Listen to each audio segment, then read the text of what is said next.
She was just the maid. That's how my father described me, with a grin on his face, no less, while introducing me to the groom's parents at my sister's engagement party. I stood there in a server's uniform, balancing a tray of champagne flutes, and heard my own father reduce me to hired help. My name is Kira Osman. I'm 29 years old, and the man who raised me had just called me the help. My mother laughed along. Some people, she said, are simply born to serve. The groom's parents looked puzzled. Then the groom's mother fixed her gaze on me, a long, searching look, and something shifted in her expression. Wait. I know you. The room went quiet. My father's face drained of color. Know her from where? He asked. She reached for her phone, scrolled quickly, then showed the screen to her husband. His demeanor changed at once. That's definitely her, he said under his breath. My sister Victoria snatched the phone and looked, her complexion going ashen. Mom, what is this? The groom's mother spoke with quiet clarity. Your sister is Dr. Kira Osman, chief of cardiology at Memorial Hospital. She performed emergency surgery on my father last year. She's the reason he's still alive.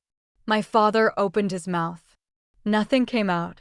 My mother grabbed the phone and stared at the article, a photo of me in scrubs, white coat, stethoscope around my neck, standing at an awards podium. Youngest chief of cardiology in the hospital's history. This has to be fake, Victoria said. The groom's father rose from his seat. It isn't fake. We were there. She operated for 11 hours straight. My father is standing today because of her. He turned to look at my father. And you introduced her as the maid? My father fumbled. We didn't know. You didn't know your own daughter was a surgeon? Every head in the room turned toward us. I set the tray down on the nearest table, smiled at the groom's mother. Lovely to see you again, Mrs. Chen. Then I looked at my father. I quit. And I walked to the door. My mother hurried after me. Kira, wait. I stopped and turned around. What? Why didn't you ever tell us? You never asked. That's not fair. When was the last time you asked about my life? She had no answer. My father appeared behind her. This is all a misunderstanding. No, it isn't. You introduced me as the maid. You meant every word. Victoria pushed her way through. You're actually a doctor? Chief of cardiology, Memorial Hospital. 7 years. How could we not have known? Because none of you came to my graduation.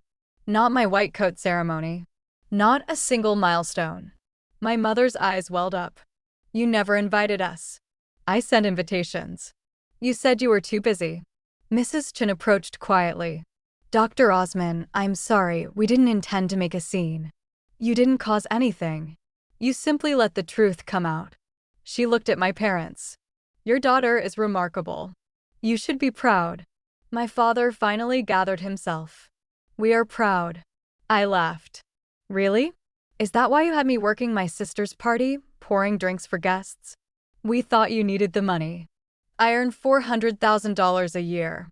A sharp intake of breath moved through the room. Victoria's face turned crimson. That's more than Jason makes, she blurted. Jason, her fiancé, shifted uncomfortably. Considerably more, I confirmed. My mother grabbed my arm. Please don't do this to your sister tonight. I'm not doing anything to anyone. I'm leaving. Kira, stay as family. You just said I wasn't family. My father stepped toward me. I made a mistake. I'm sorry. You're sorry you got caught. The groom's father spoke up. Perhaps we should postpone this dinner. Victoria panicked. No, please, this is just a family matter. Your family called a surgeon a maid, Mrs. Chen said evenly. She was dressed like staff. Because you told me to wear this uniform, I said to Victoria. You said you needed help with the party. Her mouth opened and closed. The truth had settled over her. I looked at the room one last time. Enjoy your evening. Victoria, my mother, my father, all calling in succession. I ignored every one of them, poured a glass of wine, and stepped out onto the balcony. The city sprawled below in a carpet of lights. This wasn't new, I reminded myself. They had been dismissing me my entire life. When I was accepted to medical school, my father called it a phase. When I graduated, no one showed up. They claimed it conflicted with Victoria's college graduation party. It didn't. I checked. Her ceremony had been 3 weeks earlier. When I was named chief, I phoned to share the news. My mother said, "That's nice, dear," and pivoted immediately to talking about Victoria's new car. After that, I stopped trying. I kept my distance, sent birthday cards, mailed Christmas gifts, but I stopped sharing my life. They assumed I'd failed somewhere along the way. I let them believe it. Until tonight. My phone buzzed. A text from Victoria, "You embarrass me in front of Jason's family." I typed back, "You embarrassed yourself." She called immediately. "How dare you?" "How dare I what?" "Tell the truth. You let them think you were poor." "I never said I was poor." "You assumed. You dress like you shop at thrift stores." "I do shop at thrift stores. I enjoy it." "You drive a 10-year-old car. It runs perfectly fine." "Kira, you make $400,000. Why do you live like you don't?" "Because money isn't who I am." A pause. "You should have told us." "Why?" "So you could ask me for money." "That's not fair." "Jason's family knows exactly who I am, and they respect me. Our own parents introduced me as hired help." Silence. "What do you want me to do?" she finally asked. "Nothing. Enjoy your engagement." The Chens want to leave. They're upset. Then apologize to them. For what? For the way your family treated me. You're being dramatic. I hung up. 2 hours later, my father knocked on my door. I almost let it go unanswered, but I opened it. He stood in the hallway looking older than I remembered. "Can I come in?" I stepped aside. He moved slowly through the apartment, taking in the floor-to-ceiling windows, the modern furnishings, the artwork. "This is a beautiful place." "Thank you. I had no idea you lived like this." "You never asked." He sank into a chair. "I'm sorry, Kira." "For what exactly?" "For tonight. For calling you the maid. For not knowing about your career or not caring enough to know." He flinched. "Both, I suppose. At least that was honest." "Why are you really here?" He stared at his hands. "The Chens are reconsidering the engagement." "Good." His head shot up. "Good." "Victoria is devastated. She'll get through it." "Kira, please. Just talk to them. One conversation. Tell them we're a decent family." I laughed. "We're not." "Don't say that." "Why not?" "It's the truth." He stood and began pacing. "I know I haven't been the father I should have been. But I'm asking you to help your sister. The sister who called me dramatic an hour ago. She's upset. She didn't mean it. She meant every word." He stopped and looked at me. "When did you become so hard?" "When I understood that my family had no interest in me." "That's not true. Name one thing you actually know about my life." He hesitated. "You're a doctor." "I've been a doctor for 10 years. "What else?" Silence. "Where do I work?" "Memorial Hospital." "What department?" "Cardiology." "And my specialty?" He didn't know. "Congenital heart defects. Mostly pediatric cases. I operate on infants." Something in his face softened. "I didn't know that." "Because you never asked." "I'm asking now." 10 years too late. He sat back down. "What do you want from me, Kira?" "Nothing." "That's entirely the point. So you'll let Victoria's engagement collapse." "I didn't do anything." "You did." "Because of one mistake?" "One? Try a lifetime." His jaw tightened. "You're being unfair." "Am I?" "You forgot my 30th birthday. You skipped my promotion ceremony. You've never once visited this apartment or met any of my friends. You stopped inviting us.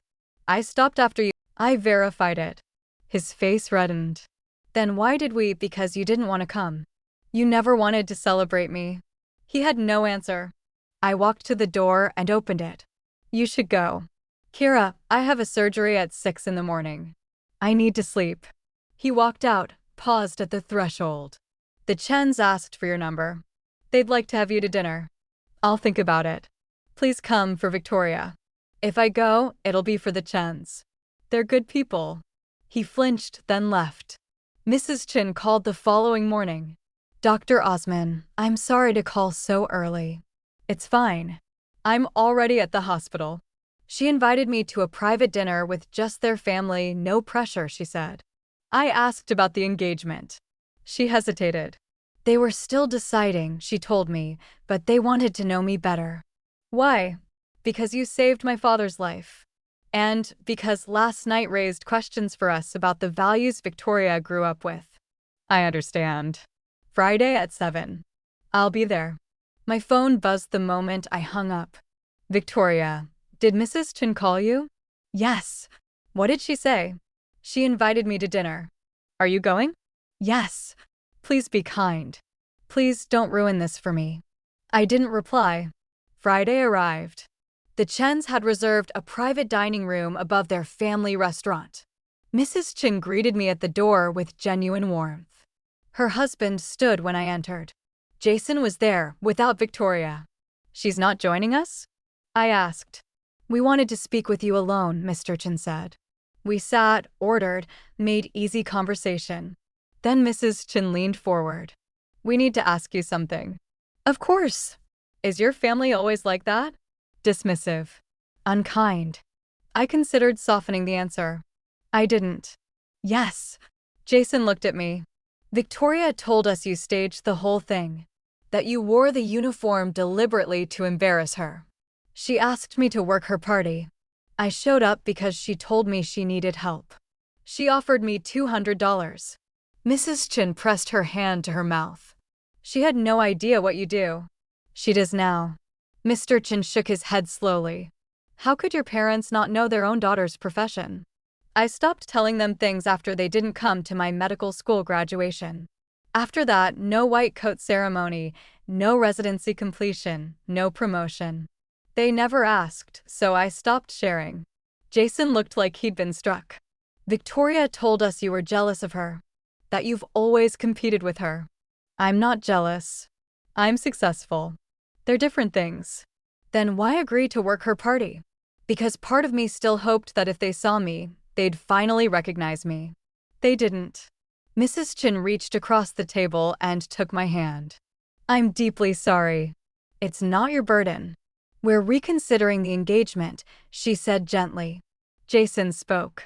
I love Victoria. But I cannot marry into a family that functions this way. I understand. She says they'll change. Will they? He looked at me directly. How can you be certain they won't? Because they've had 29 years. The dinner wound down quietly. The Chens thanked me and asked me to stay in their lives. I said I would. On my way out, Jason stopped me. Can I ask you something? Go ahead. Do you think Victoria is like them? I thought about it carefully. I think she was shaped by them. But people are capable of changing. Has she ever defended you? Stood up for you? No. He nodded slowly. That tells me what I needed to know. I drove home. My phone rang, Victoria's voice before I even said hello, sharp and breaking. What did you tell them? The truth. Jason just ended the engagement. I pulled over. What? He called it off because of you. Because you told them I made you work my party. You did make me work your party. I was trying to help you, you needed the money. Victoria. I earn $400,000 a year. I didn't need 200. She was crying now. Why are you doing this to me? I'm not doing anything to you. I just stopped pretending. Pretending what? That this family is normal. That you treat me like a sister. I do treat you like a sister. Tell me one time you visited my apartment. Silence. Called just to ask how I'm doing. More silence. Come to a single thing I've achieved. You never told us about your achievements. I tried. You never listened. She hung up. 2 days later, my mother appeared at the hospital. Security called up. There's a woman at the front desk insisting on seeing you. Tell her I'm in surgery. She says she'll wait.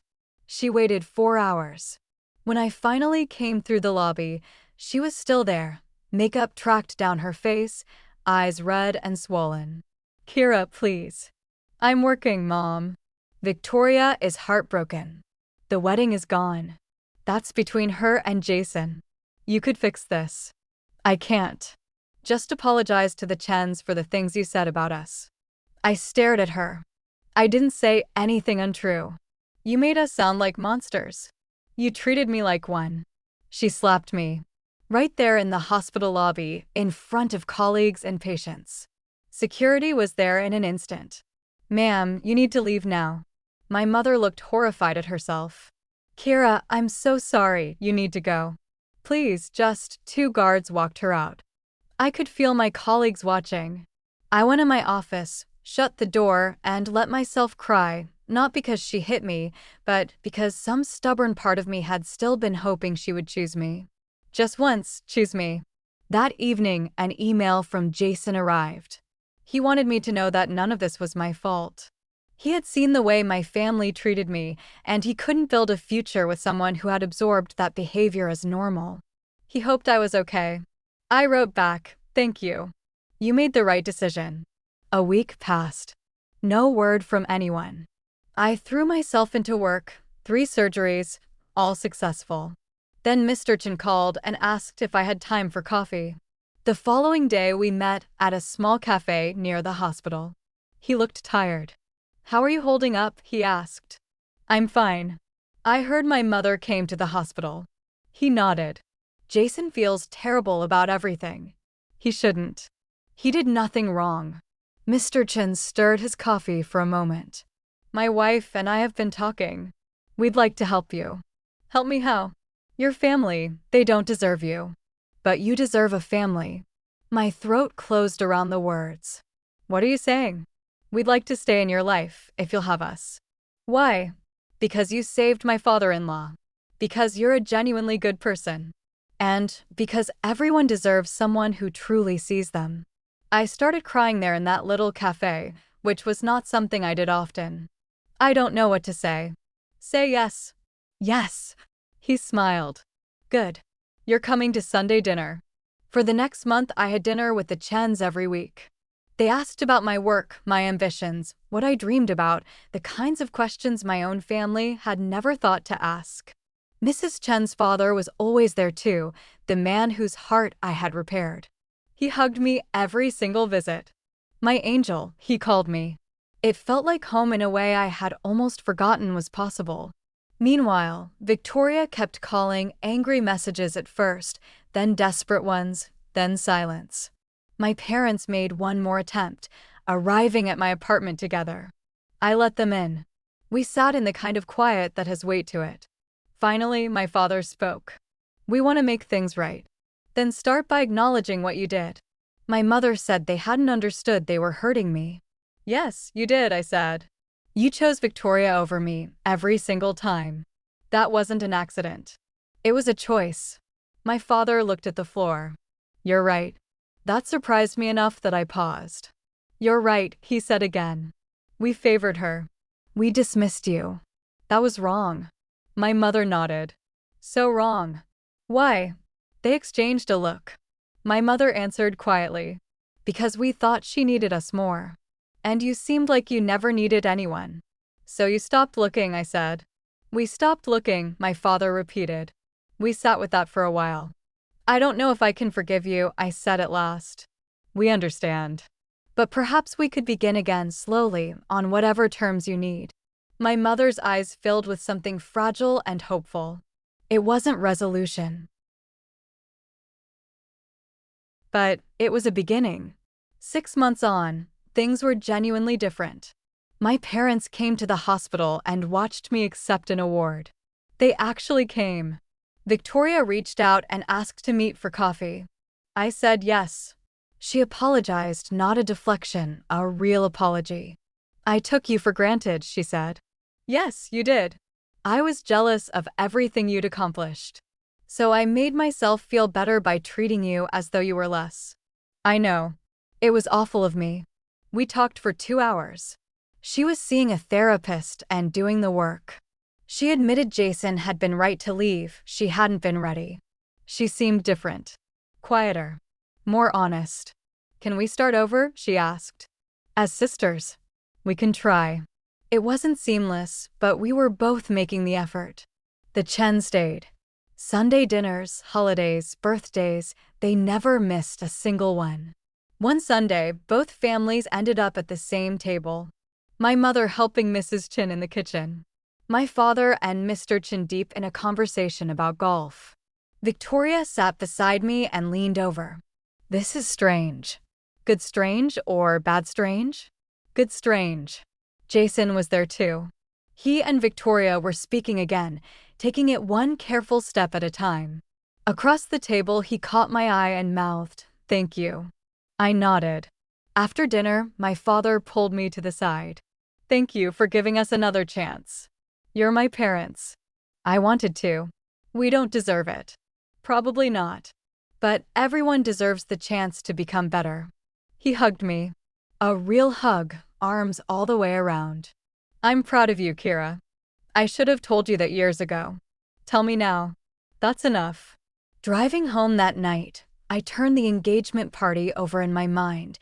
The moment Mrs. Chin recognized me, the moment the color left my father's face. I had believed that night might shatter everything. Instead, it had stripped everything down to what was real. And the truth, even when it hurts, is infinitely better than a comfortable lie. My family was imperfect, still learning, still healing, but we were being honest with each other now. And that changed everything. For years, I had been invisible to them. The daughter they overlooked. The sister they underestimated. But I wasn't invisible anymore. Not to the Chens, not to my patients, not to the people who had watched me work. And not, finally, to my own family. They saw me now. Truly saw me. What I'd learned through all of it was this: you cannot force anyone to recognize your worth. But you can refuse to disappear. I had stopped making myself smaller. Stopped serving people who wouldn't even learn my job title. Stopped waiting for a validation that was never coming. And in letting all of that go, I had found something better. I had found myself. The engagement party was meant to put me in my place. Instead, it set me free. And a year later, surrounded by people who genuinely loved me, I was finally, unmistakably, home.